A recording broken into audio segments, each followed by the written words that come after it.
On tayo. Yan. So, problem nito, may check engine. And then, mabilis umakyat ang temp niya. And then, yung kanyang fan, pinalitan na namin kasi hindi na ganun ka okay ang ikot, no? So, yan. Yung motor niya. And then, yung relay, pinalitan na rin namin. Okay, starting tayo. So, makikita nyo, yung check engine andyan, 2 bars.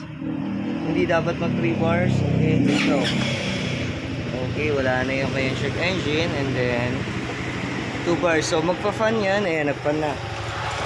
So, ibig sabihin, mainit yung coolant niya. So, sa umpisa, ganun din naman talaga. So, after nyan, hihinto yan, palalamigin niya yung coolant. Mag-i-stop ang fan. So, yun yung ibig sabihin, okay na. Ready to go na.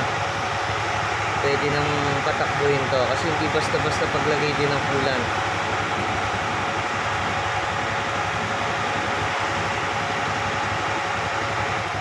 So, namatay na siya, no? Waiting tayo ulit sa pag-init ng kanyang coolant and engine.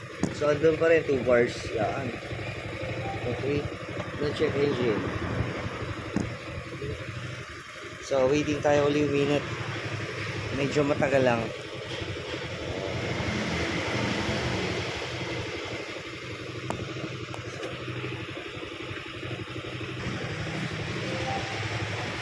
So, ayan, hintayin natin. Magpe-fan yan. O, yan, nag-fan na.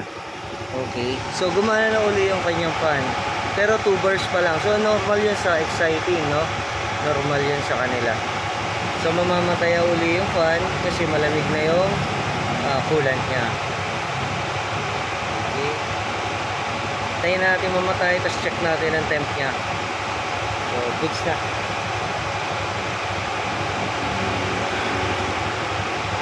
Kung narinig nyo, ayan, malakas. Kapag mahina yan, yun na. Medyo nagmamalfunction na sila. Kailangan nyo na mag-replace din talaga.